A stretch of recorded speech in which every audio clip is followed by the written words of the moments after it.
The promises that will be broken are like a minefield. We know that because we know he promised things. There's no way this Congress will do it. There's no way he can accomplish it under the law or the Constitution.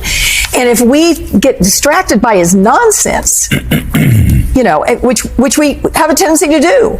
By the way, for the past decade. Yes. Concentrating on every tweet. And by the way, that's almost everybody. Yeah, that's almost all of us. Because he says stupid stuff. For the last decade. But you've been saying, and I'm shocked by how many Democrats, how many progressives have been saying, you know what, there's so much of that stuff. We just need to let go by and focus on the signal and not the ground noise. That's exactly right. Focus on the fact that he is not accomplishing what he promised. President Joe Biden spent the final months of his presidency safeguarding the country and his legacy as much as he really possibly could.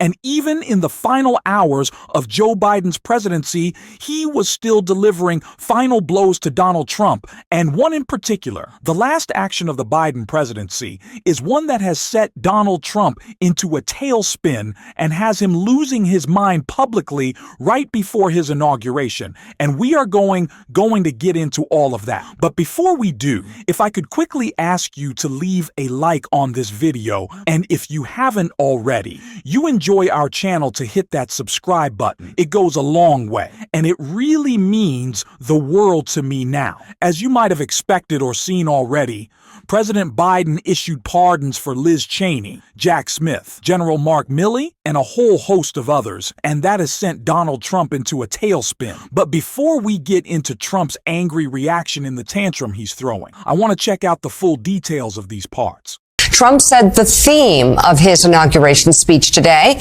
will be unity and strength, and also used the word fairness, just as he did back in 2017. Trump is entering office as a political disruptor, promising to seize momentum starting on day one. You know, Claire McCaskill, it's so important for people to read the political climate. And when I was interviewing Bill Clinton a couple months ago at the 25th anniversary of his presidential library, he said Democrats, in effect, forgot to meet people where they are. I love that you're here as somebody that represented Missouri and represented a state that has gone deep red.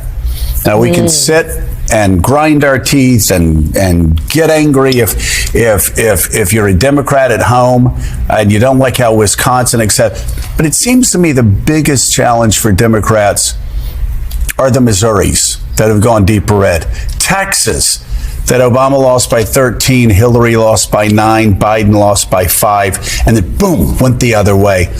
When you see this, when Democrats are looking not only at this speech but the next 2 years ahead, how should they be thinking about today, the political future, and how they turn things around and stop the momentum, especially in middle America, that they've got to win back if they want to win the Senate? Well, it's going to take some discipline. It's going to take a party that remains laser focused on what folks are really worried about. And like it or not, Donald Trump created a crisis around immigration. So I don't think it's a good idea to say, okay, we're going to try to fight him about deporting people who have committed crimes. I mean, that's not a good idea.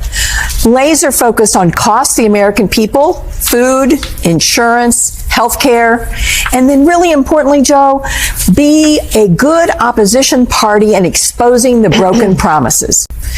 The promises that will be broken are like a minefield. We know that because we know he promised things. There's no way this Congress will do it. There's no way he can accomplish it under the law or the Constitution. And if we get distracted by his nonsense, which we have a tendency to do. By the way, for the past decade. Yes. Concentrating on every tweet. And by the way, that's almost everybody. Yeah, that's almost all of us. Because he says stupid stuff. For the last decade. But you've been saying, and I'm shocked by how many Democrats, how many progressives have been saying, you know what, there's so much of that stuff. We just need to let go by and focus on the signal and not the ground noise. That's exactly right. Focus on the fact that he is not accomplishing what he promised. He's not delivering for the people who take a shower after work instead of before work. Right. He's not going to concentrate on those folks. He doesn't even like those folks. They like him, though. They love him because they think he is a guy that says out loud the stuff you're not supposed to say, and they feel like they've been screwed over by the system. Now, he is not going to be their savior. They think he is. And our party, the Democratic Party, has to focus on his failures, not his nonsense, and then stay focused on the cost to the American people. I mean, insurance is a big deal right now, Joe. Right. It's sky high everywhere. Nobody understands why it's getting so high. There really needs to be some discipline around issues like that in the Democratic Party, because frankly, that's our bread and butter. That's our meat and potatoes, not this, okay, he's going to buy Greenland or whatever stuff he says just to try to get attention. Right, and you are so right. The health insurance crisis is devastating. People are paying more every day. They're getting less coverage every day. Car insurance is a nightmare. They can't Homeowners afford insurance anything. is a nightmare. Rental insurance is a nightmare. Interest rates up to 7% now. There are a lot of challenges for working Americans, but there are a couple of polls I want to talk about in a minute, Mika, with John Meacham, the Wall Street Journal poll that came out this weekend, also the New York Times poll that came out this weekend, showing that Donald Trump and what he said during the campaign connected. And even with people that don't necessarily like Donald Trump, they like what he's saying on the issues, and we'll go through those polls in a bit. This was such an important decision for President Biden to make, and I knew that there was a lot of discussion around whether or not he should be doing this. And honestly, I wish it had come days earlier, maybe even weeks earlier, maybe even months earlier, so President Biden could better communicate why he is doing this, because we're going to see this news cycle around. All Donald Trump will do the horrible attacks on our country that will come in the first few hours and first 100 days of his presidency. And I wish that we could have seen more from Senator Adam Schiff, from Liz Cheney, from General Mark Milley, and someone we will get into in just a bit in Harry Dunn talking about why President Biden gave out these preemptive pardons.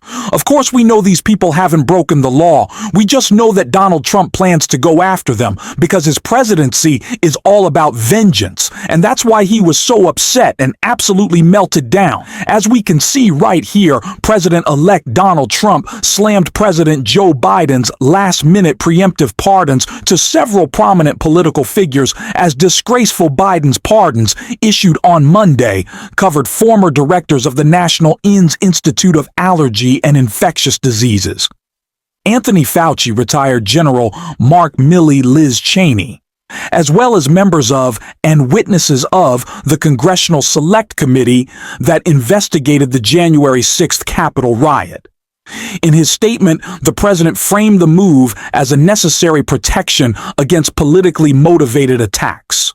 Trump took a moment as a full day of inaugural events kicked off to text a brief comment to NBC News' Kristen Welker.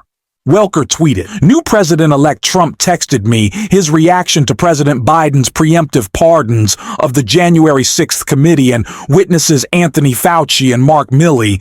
It is disgraceful. Many are guilty of major crimes." Donald J. Trump, in a statement justifying his decisions, one of the last of his presidency, Biden noted that he was seeking to protect those named from baseless and politically motivated investigations that would be launched presumably by the incoming Trump administration. Biden wrote the issuance of these pardons should not be mistaken as an acknowledgement that any individual engaged in any wrongdoing, nor should acceptance be misconstrued as an admission of guilt for any offense. Our nation owes these public servants a debt of gratitude for their tireless commitment to our country. That is the important messaging element of this story and of these pardons that I fear the media certainly will not cover enough, because they never do, and because we are at the beginning of Donald Trump's administration, and so it will be his mass deportation deportation plan, the hundreds of executive orders that he is planning to sign, and his quick failure to bring down costs that are going to be at the top of the headlines. And that is why it is so important that we continue to reiterate why President Biden had to do this. Why his hand was basically forced into these pardons. It's because Donald Trump's entire administration isn't actually about bringing down cost. What a shocker. It's about getting Elon Musk more cash in his pocket and letting Donald Trump go after his political enemies with the helps of Pan Bondi and Kash Patel. That is what this is about. That is the message that we have to drive home. And we have to drive that home, that message even more. Talk about these pardons even more. When Donald Trump fails to lower prices, when Donald Trump fails to accomplish any of the promises non-J6 related that he talked about during his campaign. And that's why a message posted by Officer Harry Dunn was so important right here. Former Capitol Police Officer Harry Dunn wrote about his pardon. I am eternally grateful to President Joe Biden, not just for his preemptive pardon, but for his leadership and service to this nation, especially over the last 4 years. I wish this pardon weren't necessary, but unfortunately, the political climate we are in now has made the need for one somewhat of a reality. I, like all of the other public servants, was just doing my job and upholding my oath, and I will always honor that it is a huge deal that once again Joe Biden had to do this. He had his hand forced by Donald Trump. He had to no one committed crimes here. The crimes that were committed by the now president and Donald Trump. And that's what's so sad here is that Donald Trump will be pardoning himself, and he will act as if it is just because he has to defend himself from the deep state or from political prosecution, when in fact that is what he hoped to do and might still do against those who receive pardons from President Biden. That is what Donald Trump's administration is all about, and we have to call it out every single day, and we are certainly going to be on this show. And if you want to support that, as always, you can hit that subscribe button, you can leave a like on this video, and if you stuck around at the end, you can drop a blue heart comments. We got a lot of fight over the next 4 years, and we're doing it together, and until next time, I'll see you soon.